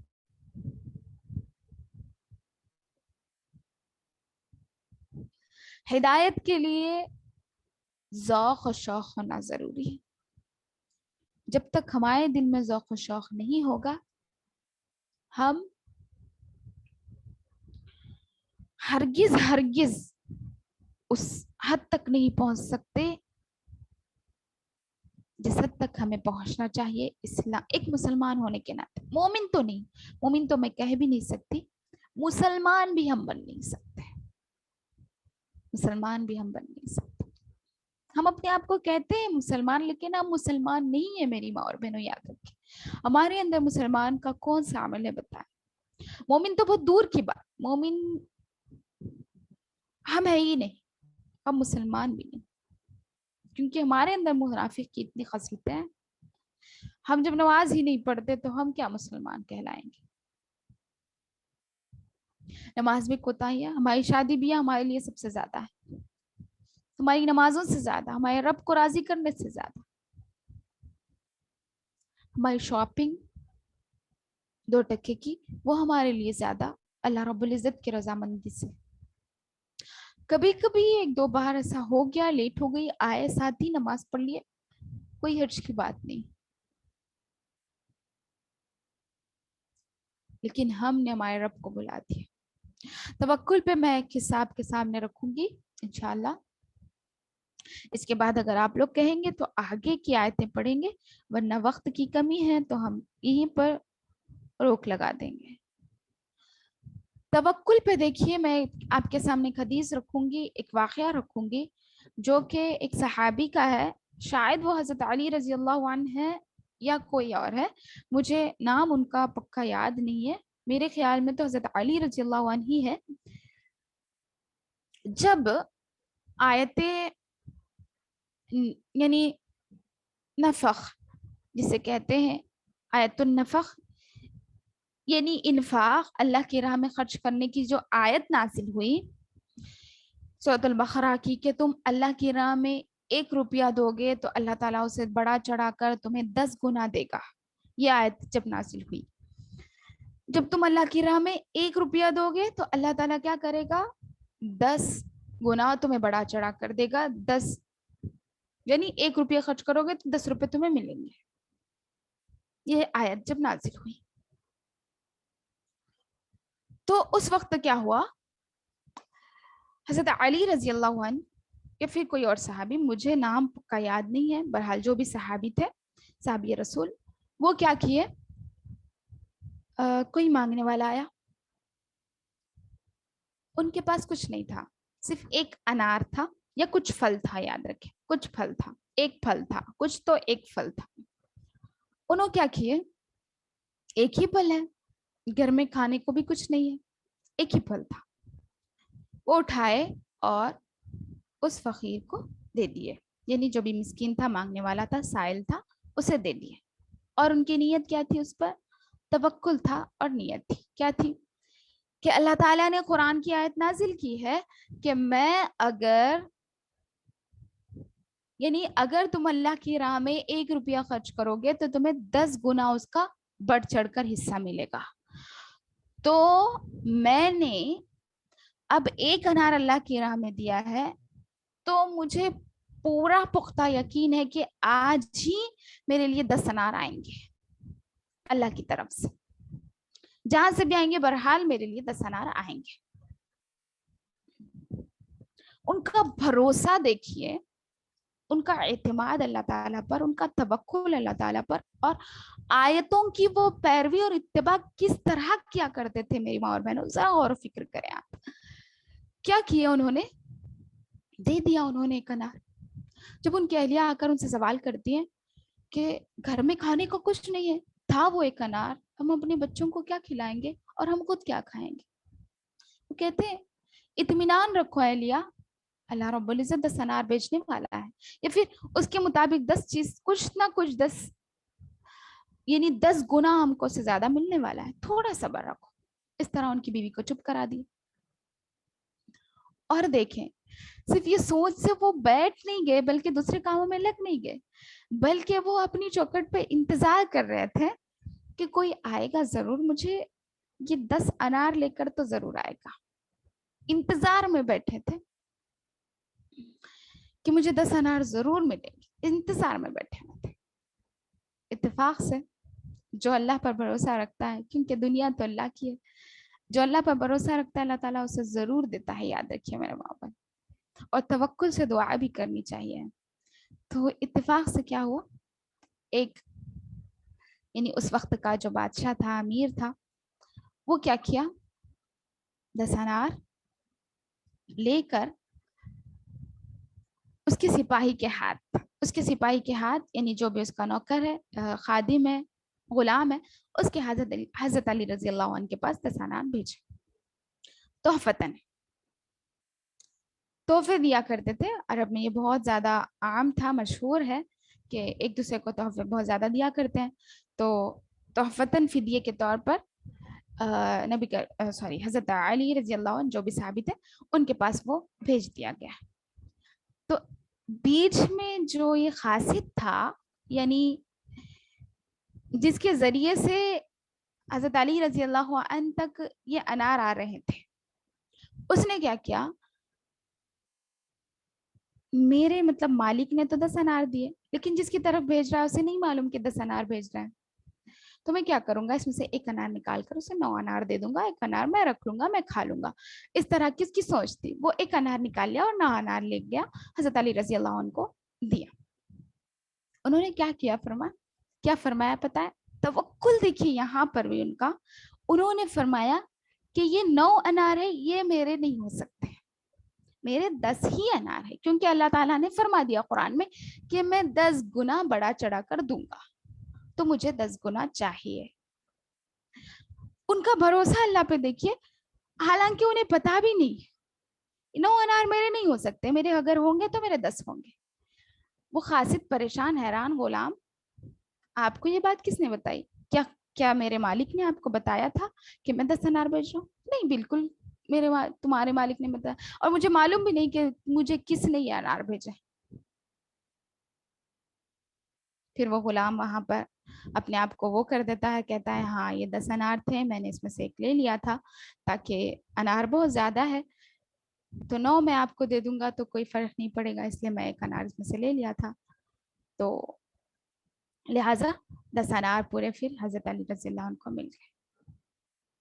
اس چیز سے یہ صحیح ہو یا غلط، ٹھیک ہے، یہ صحیح حدیث ہو یا غلط، لیکن اس سے ہم کچھ نہ کچھ استدلال ہماری زندگیوں میں لا سکتے ہیں میری ماں اور بہن. بھروسہ اللہ تعالیٰ پر جب ہو تو انسان بڑی سی بڑی کٹھنائیاں کاٹ کر اپنی زندگی کو آگے بڑھا لیتا ہے. جسی بھی طرح اس پر جو بھروسہ ہوتا ہے نا انسان کا، اللہ تعالیٰ کبھی اسے ٹوٹنے نہیں دیتا، اور جس طرح کا بھروسہ ہوگا اسی طرح کا اللہ تعالیٰ ہمارے ساتھ عمل کرتا ہے. ٹھیک ہے، جس طرح کی ہماری سوچ ہے اللہ اپنے سوچوں کے لحاظ سے چلتا ہے. جیسے اگر آپ نے 1 روپیہ مانگا تو آپ کو روپیہ دے گا، آپ نے 1,00,000 روپے مانگے تو آپ کو 1,00,000 روپے بھی دے گا، کیونکہ اس کے خزانوں میں کوئی کمی نہیں. کیونکہ ایک صحابی رسول کیا کیے تھے، اللہ کے نبی صلی اللہ علیہ وسلم فرماتے ہیں کہ ایک صحابی رسول جن کو تیز بخار ہو گیا، بہت تیز بخار، کبھی اس سے پہلے کبھی ان کو اتنا تیز بخار نہیں ہے، ایسا بخار کہ شاید ان کا انتقال ہو جائے اس سے، ایسا تیز بخار ہو گیا تھا ان کو. تو کیا کرے, گئے کس کے پاس, اللہ کے نبی صلی اللہ علیہ وسلم کی عیادت کے لیے گئے اور پوچھے کیا بات ہے صحابی رسول, آپ کو اتنا تیز بخار کیوں ہے؟ فرمائے تم نے ضرور کچھ نہ کچھ کیا ہوگا, گڑبڑ کی ہوگی. اس صحابی رسول نے کیا جواب دیا اللہ کے نبی صلی اللہ علیہ وسلم کو کہ اے اللہ کے نبی صلی اللہ علیہ وسلم, میں بہت گناہ گار ہوں, مجھ سے کچھ چھوٹے موٹے گناہ ہو جاتے ہیں. میں نے جب جہنم کا تذکرہ سنا تو میرے دل سے برداشت نہیں ہوا, میں وہاں جا کر وہاں کی آگ تو برداشت نہیں کر سکتا, وہ آگ سہنے کی طاقت میرے اندر نہیں ہے. تو میں نے اللہ رب العزت سے یہ دعا کی کہ اے اللہ تعالیٰ مجھے میرے گناہوں کی سزا دنیا میں ہی دے دینا, بخار سے دے دینا یا پھر کسی اور سزا سے دے دینا, لیکن میں دنیا میں ہی یہ سہ سکتا ہوں, آخرت میں میں اس کی سزا نہیں سہ سکتا. اس نے اس طرح کی دعا کی اور اللہ تعالیٰ نے اسے تیز بخار دے دیا. اللہ کے نبی صلی اللہ علیہ وسلم نے کیا فرمایا, اے بندے, اے صحابی رسول, آپ میری بات سنیں کہ اللہ تعالیٰ اپنے بندے کے گمان کے مطابق چلتا ہے. بندے کا گمان, اس کا توکل, اس کا بھروسہ اس پر جس طرح سے ہوتا ہے, اللہ تعالیٰ اس کے ساتھ وہی معاملہ کرتا ہے. اگر تم یہ دعا کرتے کہ اللہ تعالیٰ مجھے دنیا میں بھی اس کی سزا نہ دینا اور آخرت میں بھی اس کی سزا نہ دینا, بلکہ سرے سے میرے تمام گناہ معاف ہی کر دینا, تو اللہ رب العزت ضرور یہ بھی کرتا. تم نے یہ احمق حرکت کی ہے, اللہ کے نبی صلی اللہ علیہ وسلم نے فرمایا. دیکھیے ان کا بھی نظریہ غلط نہیں تھا, کیونکہ وہ اللہ سے ڈرا کرتے تھے, اللہ کا ڈر ان کے اندر خوف تھا. اتق اللہ, جو یہاں پر اللہ تعالیٰ نے اس آیت میں بھی فرمایا کہ اللہ سے ڈرو, تو اس طرح اللہ سے ڈرنے کا ان کا مقصد تھا کہ میں کہیں جہنم میں نہ چلا جاؤں, اس وجہ سے انہوں نے وہ دعا کی. لیکن اللہ کے نبی صلی اللہ علیہ وسلم نے کیا فرمایا کہ تم اپنے, اللہ تعالیٰ اپنے گمان کے مطابق چلتا ہے, تو اپنا گمان ہمیں اللہ تعالیٰ سے اچھا رکھنا چاہیے اور بڑا چڑھا کر ہمیں مطلب دعائیں مانگنی چاہیے جنت کے تعلق سے, جہنم سے بچنے کی, اور کوئی ایسی دعا نہ کریں جس کی وجہ سے ہم خود پریشانی میں پڑ جائیں. ٹھیک ہے, کیونکہ ہم جو مانگتے ہیں اللہ رب العزت دینے پر قادر ہے, کیونکہ وہ ہر چیز پر قادر ہے, چاہے نقصان ہو چاہے نفع ہو. تو ہمیں سمجھ کر سوچ کر اپنے گمان کے مطابق, آپ جس طرح کا گمان اللہ تعالیٰ سے رکھتے ہیں اللہ تعالیٰ آپ کے ساتھ وہی کرے گا. آپ دوائی کھا کر اپنی بیماری کی شفا یابی کے لیے اللہ سے دعا کرتے ہیں تو اللہ تعالیٰ جب بھی آپ کو شفا دے گا, اور اگر آپ دوائی کھائے بغیر صرف دم کرتے ہیں, اللہ کی آیتوں کو پڑھ کر اپنے آپ پر, خود دوسروں سے نہیں کرواتے بلکہ خود اپنے آپ پر دم کرتے ہیں, بیماری کی کچھ دعائیں ہیں وہ پڑھ کر دم کرتے ہیں اور اللہ پر توکل کرتے ہیں, تو وہ بھی آپ کے لیے کافی ہو جائے گا. یہاں پر صرف بھروسے کی ضرورت ہے میری ماں اور بہن. ہمارا یعنی ذہن جس طرح اللہ کی طرف چلتا ہے اللہ تعالیٰ ہمارے ساتھ وہی کرتا ہے. بھروسہ اور اعتماد اللہ تعالیٰ پر بہت پختہ رکھنا چاہیے ہمیں کہ اللہ ہمیں ضرور دے گا. اگر نہ بھی دے تو غم کی بات نہیں. جو چیزیں یعنی کوئی عورتیں باج ہوتی ہیں جنہیں اولاد نہیں ہوتی, اللہ تعالیٰ فرما دیا ہے نا کہ ہم جسے چاہتے ہیں اناسوں و کچھ آیت ہے نا, بسم اللہ الرحمن الرحیم,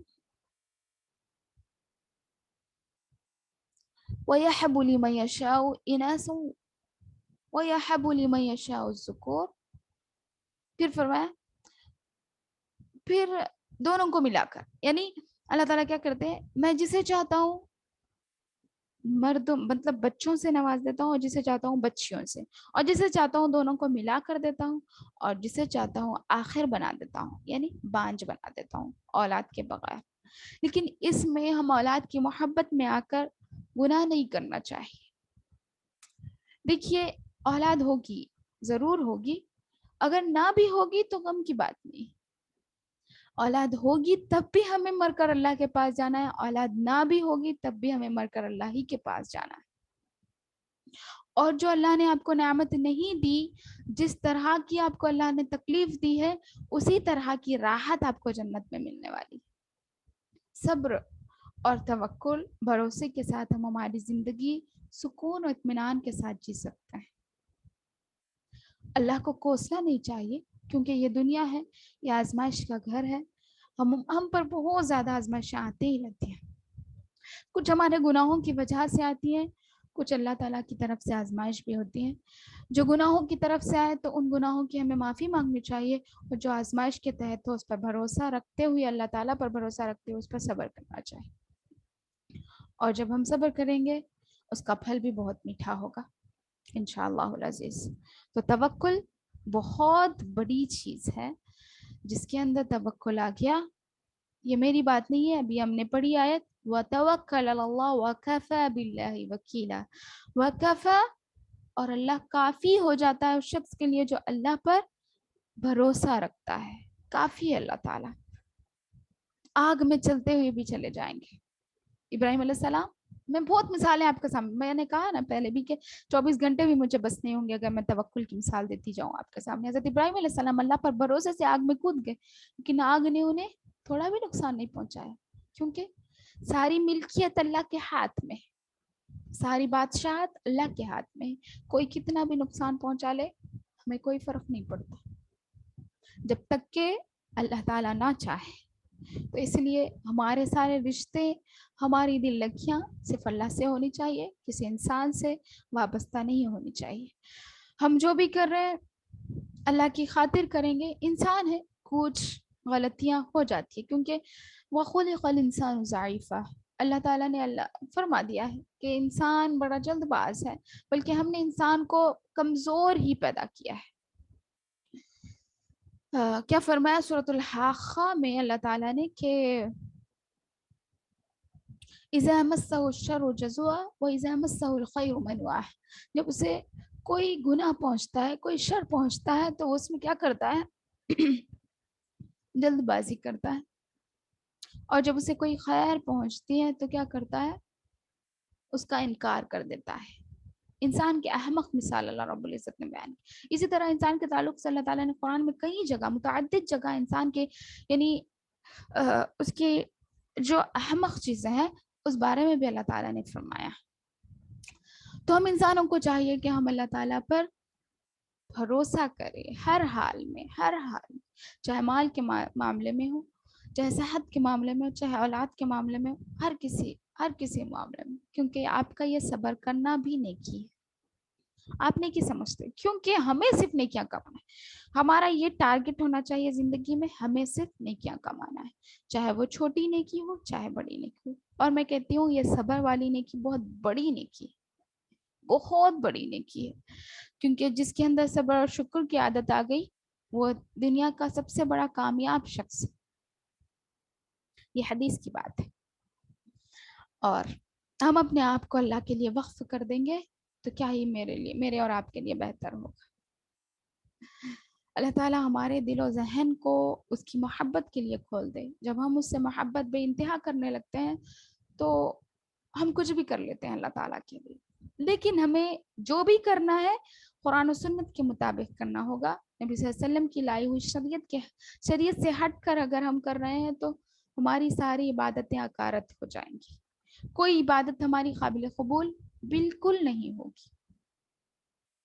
ٹھیک ہے, چلیے الحمدللہ. میں آپ لوگوں سے سوال کرنا چاہتی ہوں کہ آگے پڑھیں گے یا کم بس کر دیں گے؟ بس کر دیں گے انشاءاللہ, کیونکہ وقت بہت ہو چکا. انشاءاللہ آگے آیت نمبر 4 سے ہم بہت وقت ہے, پھر منڈے. اس سے پہلے انشاءاللہ کوشش کریں گے, اگر کوئی وقت مل گیا تو لے لیں گے کلاس, انفارم کیا جائے گا آپ لوگوں کو گروپ میں انشاءاللہ العزیز. ہاں, آپ لوگوں کو انشاءاللہ میں 3 سوالات دوں گی جو آپ لوگ کر کے مجھے واٹس ایپ پہ یعنی گروپ میں بھیجیں گے.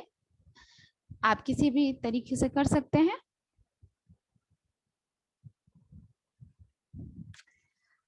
منافق کی کیا خصلتیں ہیں اور کافر اور منافق میں کیا فرق ہے؟ کافر اور منافق میں کیا فرق ہے؟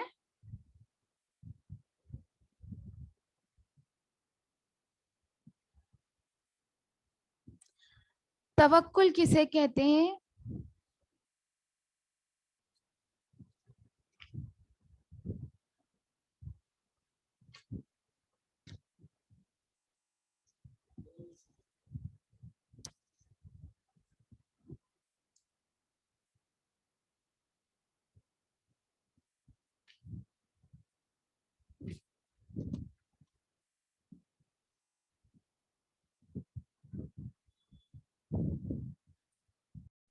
تو چلیں الحمدللہ، اگر کسی کا کچھ سوال ہے آج جو ہم نے پڑھا ہے اس کے مطابق اگر کوئی کچھ سوال کرنا چاہتا ہے تو کر سکتا ہے انشاءاللہ، یا پھر کوئی کچھ کہنا چاہتا ہے اپنی طرف سے، مطلب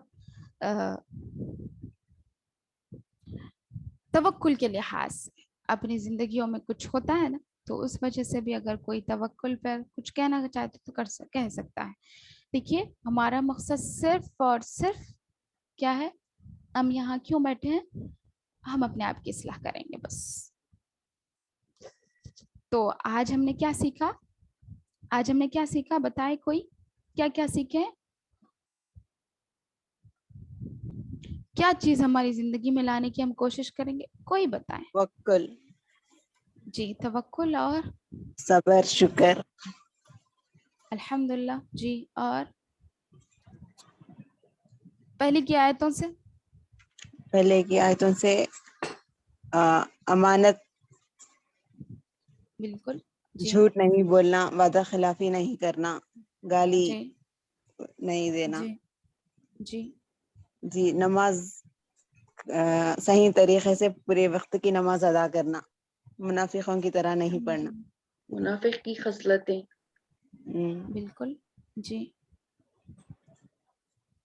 اور ان خصلتوں میں سے ایک بھی خصلت ہے تو کیا کریں گے؟ اس کو چھوڑ دیں گے انشاءاللہ، کوشش کریں گے انشاءاللہ، کیونکہ اللہ تعالیٰ نیتوں توکل، کے حساب سے چلتا ہے۔ اللہ پر تو ہم مکمل توکل کرنا انشاءاللہ۔ جی بالکل، انشاءاللہ انشاءاللہ۔ اور میم منافقوں کی باتوں میں وہی کس کو بولتے بول کے پوچھ رہے میم کوئی؟ وحی، دیکھیے وحی جو ہے قرآن ہی وہی ہے۔ کیا فرمایا سورہ نجم میں اللہ تعالیٰ نے؟ ہاں، ویری گڈ سوال۔ تو اللہ تعالیٰ نے کیا فرمایا قرآن میں کہ وَمَا يَنْطِقُ عَنِ الْهَوَىٰ إِنْ هُوَ إِلَّا وَحْيٌ يُوحَىٰ۔ اللہ کے نبی صلی اللہ علیہ وسلم اپنی خواہشات کے مطابق نہیں بولتے، بلکہ ان پر اللہ کی طرف سے وحی کی جاتی ہے۔ وحی یعنی قرآن ہے، قرآن کریم ہے، لیکن وحی کا معنی، وحی کی بہت ساری ڈیٹیلز ہے، انشاءاللہ میں آپ کے سامنے رکھنے کی کوشش کروں گی نیکسٹ کلاس میں۔ ابھی وقت بہت ہو چکا، صرف آپ کے سمجھنے کے لیے میں یہ بات کہہ رہی ہوں کہ وحی قرآن ہی ہے، یعنی جو اللہ کی طرف سے نبی کریم صلی اللہ علیہ وسلم پر نازل ہوتی ہے، جبرائیل علیہ السلام کے ذریعے سے جو چیزیں لے کر آپ صلی اللہ علیہ وسلم پر نازل ہوتے ہیں، یعنی جن آیتوں کو لے کر نبی صلی اللہ علیہ وسلم پر آتے ہیں جبرائیل علیہ السلام، اس کو وحی کہا جاتا ہے بس، ٹھیک۔ انشاءاللہ وحی کی اور ڈیٹیلز ہے، بہت سارے ڈیٹیلز ہے، وہ میں آپ کے سامنے انشاءاللہ نیکسٹ کلاس میں رکھنے کی پوری کوشش کروں گی، مجھے جب بھی تھوڑا یاد دلا دیں انشاءاللہ۔ انشاءاللہ۔ باجی حدیث بھی وہی ہے کیا باجی؟ دیکھیے وہی تو میں کہہ رہا ہوں کہ حدیث بھی وحی، کچھ چیزیں ہیں وہ وحی کی ڈیٹیلز آپ کے سامنے میں رکھوں گی، کچھ چیزیں ہیں جو وحی کے ذریعے سے، کچھ احادیث وحی، یعنی نبی صلی اللہ علیہ وسلم کی زبان سے نکلنے والی ہر چیز وہ کیا ہو سکتی ہے؟ اللہ کی تعالیٰ کی طرف سے ہوتی ہے، اور وہ وحی کے ذریعے سے ہوتی ہے، اور وحی کی بہت ساری قسمیں ہیں، قرآن کے ذریعے سے، حدیث کے ذریعے سے، یعنی قرآن وحی کی قسم ہے، اسی طرح کچھ احادیث بھی وحی کی قسمیں ہیں، وہ جو بھی قسمیں ہوں گی انشاءاللہ میں آپ سے نیکسٹ کلاس میں بتاؤں گی انشاءاللہ، ٹھیک ہے انشاءاللہ۔ آپ لوگ انشاءاللہ، وعلیکم السلام ورحمۃ اللہ وبرکاتہ۔ جی باجی، جو وہ توکل کا واقعہ تھا، جیسے انار دے کر جو حضرت علی رضی اللہ عنہ امید کرتے ہیں 10 انار پھر آئیں گے، تو جیسے رہتا ہے نا ہم کچھ صدقے صدقات کرے تو مینس اللہ اجر دیں گے، بہت زیادہ بڑا چڑھا کر دیں گے، لیکن اس کا ہم کو مینس آخرت کے لیے بہت زیادہ گمان رکھنا ہے. ایسا نہیں اب ہم دے دیے یہیں پہ دنیا کے لیے ہی, جیسے بتاتے ہیں نا بناتے نا فی دنیا حسنتوں اور فی بالکل حسنتوں. زبردست سوال آپ نے کیا, ماشاء اللہ, بارک جی اللہ فیک. ہاں تو آپ نے صحیح جیسے سوال کیا. امید سے نہیں دینا ہے نا, ہم نے کچھ دے دیا ترنت ہم کو اب دنیا میں ہی ثواب مل جائے. ہم کو آخرت کے ثواب کے لیے بہت خواہش رکھنا ہے, کیونکہ دنیا کا ثواب تو چھوٹا ہے نا. تو بالکل وہ صحیح ہے. کانسیپٹ مجھے نہیں سمجھا, لائک کہ وہ دے کر کیوں ویٹ کرتے تھے کہ ابھی مل جائے گا تو بہتر ہے, کیونکہ قرآن میں تو بتایا گیا ہے نا کہ آپ آگے کے ثواب کی, اور جیسا آپ گمان کرو گے کوئی لوگ دنیا کے ثواب کے لیے کرتے تو ان کو دنیا میں ہی دے دیا جاتا ہے, لیکن ہم کو تو آگے چاہیے نا انشاءاللہ. وہ بھی بتایا ہے نا قرآن میں کہ آپ آگے کے لیے چاہو گے تو وہ آگے بالکل, مل جائے. جی بالکل صحیح. جی ہاں آپ کے سوال کا جواب یہ ہے کہ حضرت علی رضی اللہ عنہ کے پاس کیا تھا, میں نے آپ کے سامنے یہ بات بھی رکھی, صرف ایک انار, اور گھر میں کوئی چیز تھی, جی کوئی جی چیز نہیں, کوئی چیز نہیں تھی, جی کیونکہ جی وہ مسکین تھے اس وقت, وہ مسکین تھے, ان کو ضرورت تھی اس چیز کی اس وقت, اس لیے اللہ تعالیٰ سے انہوں نے جب ہی کے لیے توکل کر بیٹھا. سمجھ رہے آپ؟ جی آج ہمارے پاس سب کچھ ہے تو اللہ تعالیٰ کیا فرماتے ہیں, من ذا الذی یقرض اللہ قرضا حسنا فیضاعف له اضعافا کثیرہ. جی کیا فرمایا اللہ تعالیٰ, کون ہے جو آگے بڑھے کیا جی کرنے کے لیے, اللہ کو قرض دینے کے لیے. کئی گنا بڑھا کر ملے گا. جی ہاں, یقرض اللہ قرضا حسنا فیضاعف له اضعافا کثیرہ, کہ میں چاہوں تو اسے بڑا چڑھا کر دگنا کر کے اسے عطا کر دوں. یہ جی قیامت کی بات ہے. ایسا نہیں ہے کہ اب حضرت علی رضی اللہ عنہ نے گمان کیا اور ان کو یہیں پر مل گیا, آگے نہیں ملے گا, ایسا نہیں ہے. ان کا جو بھروسہ ہے اس کے ذریعے سے بھی ان کو جنت مل جا سکتی ہے, بالکل, جی کیونکہ اللہ کی آیتوں پہ انہیں اس طرح سے ایمان لایا, یعنی جیسا من وعن تسلیم کر دیا. اب کوئی قسم کا کوئی شک انہوں نے وہاں پر ظاہر ہی نہیں کیا, ٹھیک ہے, جی اگر شک ظاہر کرتے تو انہوں اتنا انتظار نہ کرتے. اور انہوں نے جو چیز کا انتظار کیا وہ بھی کس لیے کیا, کیونکہ وہ بہت زیادہ غریب تھے, ان کے پاس کوئی چیز نہیں تھی کھانے پینے کے لیے, بس وہی چیزیں تھی, اس وجہ سے انہوں نے انتظار کیا. وہ اپنی بچوں کے منہ کی چیز کو چھین کر اللہ کی راہ میں دے دیے. جی سمجھ رہے آپ؟ جی جی آج ہم کر سکتے ہیں ایسا عمل؟ جی ہمارے پاس مال رہے گا تب ہم خرچ کرتے ہیں اور اس کی امید آخرت سے لگاتے ہیں, یہ بھی صحیح امید ہے. میں نہیں کہتا کہ آپ ایسا نہ کریں, بلکہ اللہ تعالیٰ تو کہہ رہا ہے کہ قرض دو, حسنا, قرض حسنا دو. وہ کیا ہے, اللہ کو قرض دو. کیا ہے اللہ کا قرض؟ وہی صدقہ و خیرات. اللہ تعالیٰ نے, آپ اگر مالدار ہے, میں اور آپ اگر مالدار ہے, تو ہمارے مال میں غریبوں کا حق رکھا ہے. کچھ لوگوں کو غریب, کچھ لوگوں کو امیر اللہ رب العزت نے کس لیے بنایا, تاکہ یہاں پر غریب لوگوں کا بھی دل جان سکے اور امیر لوگوں کا بھی دل جان سکے, اور ان کے مال میں ان کا حق اللہ رب العزت نے رکھ دیا ہے. حق ہے ان کا. اللہ کے ایک حدیث میں تو ہے کہ اگر مانگنے والا سائل گھوڑے پر بیٹھ کر ہے, گھوڑے پر سوار ہو کر بھی آئے تو کیا اسے اس خالی کا ہاتھ. حق جی آپ کے مال میں ہے, یعنی اسے خالی ہاتھ نہیں بھیجنا چاہیے. ماشاء بالکل. اللہ بہت زیادہ اثر ہو رہا پر, جی بارک اللہ فی. الحمدللہ.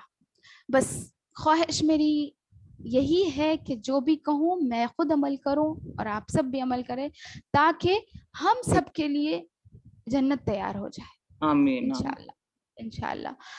اور اس میں اللہ تعالیٰ ہم سب کو ریاکاری سے دور دور تک محفوظ رکھے, اخلاص نیت ہمارے دل میں ڈال دے. ہم یہاں صرف اور صرف اللہ کو راضی کرنے کے لیے بیٹھے ہیں, ہماری جنت حاصل کرنے کے لیے بیٹھے ہیں. ہم ہمارے دلوں کی, ہمارے اعمال کی اصلاح کرنے کے لیے بیٹھے ہیں انشاءاللہ. ہماری اصلاح ہو جائے, ہم جو بھی عمل کریں اللہ کے لیے کریں, اللہ ہم کو ریاکاری سے محفوظ رکھتے ہیں. آمین یا رب العالمین. جزاک بس اللہ. میرا مقصد بھی وہی ہے, اور آپ بھی اپنا مقصد صرف یہی رکھیں کہ ہم یہاں پر کچھ سیکھیں گے. میم منافق کی ایک خصلت یہ بھی تھی کہ وہ ہے نا حق کو جان کر بھی اسے انکار کرتے تھے اور یہ سبحان سمجھ کے یہ گمان میں تھے کہ ہمارا تو کوئی حساب کتاب نہیں ہونا, ہمارا کو کوئی سزا نہیں ملتی. اور پھر تو وہ منافق کافر ہو گیا, جی کیونکہ جو والقدر خیرہ و شرہ پر ایمان نہیں لاتا, سوری والیوم الآخر پر ایمان نہیں لاتا, والبعث بعد الموت پر ایمان نہیں لاتا, وہ کافر ہے. آج کل کیونکہ میں اسی لیے ایمانیات میں سے یہ یاد دلا رہی تھی چھ- آپ کو کہ آج کل ہے نا ہم ہے نا میں نے کہا نا یہ بھی ابھی نا, ویسے سوچتے بھی کہ اور بھی بہت زیادہ خصلتیں ہیں منافقین جی کی جو میں نے پوری بیان نہیں کی. ہم غلط ہے ہی نہیں سمجھتے, دوسرے قصوروار ہے بول کے سمجھتے, لیکن یہ بھی ایک خصلت ہے نا میم. بالکل ہے. دیکھیے حق آنے کے بعد حق کو عمل نہ کرتے ہوئے باطل کو اپنانا, آپ نے کہا کہ یہ منافق ہے, بلکہ میں تو کہتی ہوں یہ کافر ہے. جی ٹھیک ہے, کیوں؟ کیونکہ کافروں کے علاوہ کوئی نہیں ہوتا انکار کرنے والا. سمجھ رہے آپ؟ جی ہاں حق جب باطل ٹکرا دے, حق اور باطل کے درمیان جب فرقان ہو جائے, یعنی ان دونوں کے درمیان وضاحت ظاہر ہو جائے کہ یہ حق ہے یہ باطل ہے, تو ہمیں ضرور چاہیے کہ ہم حق کو پکڑے باطل کو چھوڑیں. اگر ہم نے ایسا نہیں کیا بلکہ اس کے باوجود ہم اپنی انا پر اڑے ہوئے ہیں, جیسے سرداران قریش تھے جی ہاں باطل پہ, ابو جہل ابو لہب, ان کو معلوم تھا یہ صحیح ہے. جب اور اہل مکہ اہل کتاب کیا تھے, ان کو بھی معلوم تھا کہ نبی صلی اللہ علیہ وسلم آنے والے, ان کی کتاب میں خود تھا, سورہ تورات میں خود تھا, انجیل میں خود تھا کہ نبی صلی اللہ علیہ وسلم آنے والے آخری زمانے میں. اس کے باوجود بھی ان لوگوں نے اس پر عمل نہیں کیا. جی وہ ہاں جانتے تھے, حق معلوم تھا ان کو یہ ہونے والا ہے, اس کے باوجود بھی عمل نہیں کیا. تو اللہ کے نبی صلی اللہ علیہ وسلم نے کیا کیا, 2 گروہ بنا دیے. 2 گروہ بنا کے کیا بولے کہ میں 2 چیزیں رکھوں گا, ایک تو آپ لوگ عمل کر کے اسلام میں داخل ہو جاؤ. اہل کتاب سے 2 مطالبے کیے اللہ کے نبی صلی اللہ علیہ وسلم نے. ایک یہ کہ آپ لوگ بول رہے ہیں نا کہ یہ حق نہیں ہے باطل ہے, میں باطل ہوں, قرآن باطل ہے. اگر آپ یہ بول رہے ہیں, اہل کتاب سے یہ مطالبہ کیا اللہ کے نبی صلی اللہ علیہ وسلم کہ اگر آپ بول رہے کہ یہ باطل ہے تو آؤ ہم لوگ مل کے فیصلہ کریں گے, یا تو تم لوگ کلمہ پڑھ لو, اللہ کو مان لو اور میرے رسول ہونے کو تسلیم کر لو. اگر تم لوگ یہ نہیں کر سکتے تو چلو ایک میدان میں ہم سب مل کر جائیں گے, اور جو غلط ہے اس پر میں اللہ کی لعنت کی دعا کروں گا. جی سمجھ رہے ہیں؟ یعنی مسلمان گروہ رہیں گا اور کافر گروہ, یعنی جو اللہ کا انکار کر رہا ہے اہل کتاب میں سے. جی ہاں ٹھیک ہے, اور اگر اہل کتاب ایمان لا لیے تو مسلمانوں کے ایمان سے ان کا ایمان اور مضبوط, کیونکہ ان لوگوں نے ان کے نبی پر بھی ایمان لایا اور ہمارے نبی پر بھی ایمان لایا. 2 اعزاز ان کو مل رہے ہیں نا. جی مطلب اہل کتاب کون ہے؟ جو حضرت موسیٰ علیہ السلام کی قوم کے بنی اسرائیل.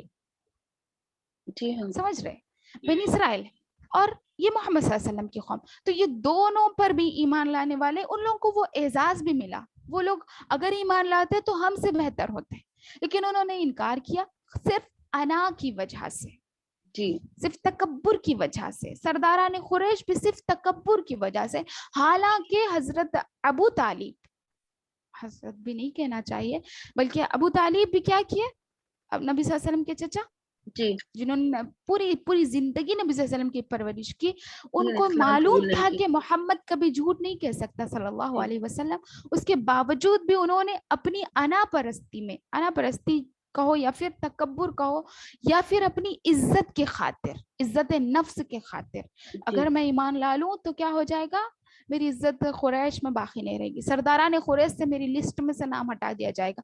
یہ وجہ سے انہوں نے اسلام قبول نہیں کیا. پھر بھی اللہ تعالیٰ نے کیا کیا, ان کو سزا سنا دی, ڈکلیئر کر دی ان کی سزا جہنم میں, ان کی سزا کیا ہوگی. جی تو ہاں میں اور آپ انکار کرنے والے ہیں حق کو, تو ہم بھی اسی طرح اس میں شامل ہو جائیں گے. جی تو حق کو انکار نہیں کریں گے. ہاں کچھ چیزیں ایسی ہوتی ہیں جو ہمیں معلوم ہونے کے باوجود ہم اس پر یعنی ایمان لاتے ہیں, اس کے باوجود بھی ہم خود عمل نہیں کر سکتے, تو وہ اس پر ہمارے عمل نہ کرنے کا گناہ ہم پر ہوگا. ٹھیک ہے, لیکن تسلیم تو کرنا چاہیے کہ وہ گناہ ہے. ٹھیک ہے, جی ہاں سمجھ رہے ہیں آپ؟ جی جی ہاں جی تسلیم تو کرنا چاہیے کہ وہ گناہ ہے, لیکن سرے سے ہم اسے گناہ ہی نہ کہیں بلکہ ہم اس کو نیکی سمجھ کر کچھ عمل کر رہے ہیں, تو وہ بات غلط ہوگی.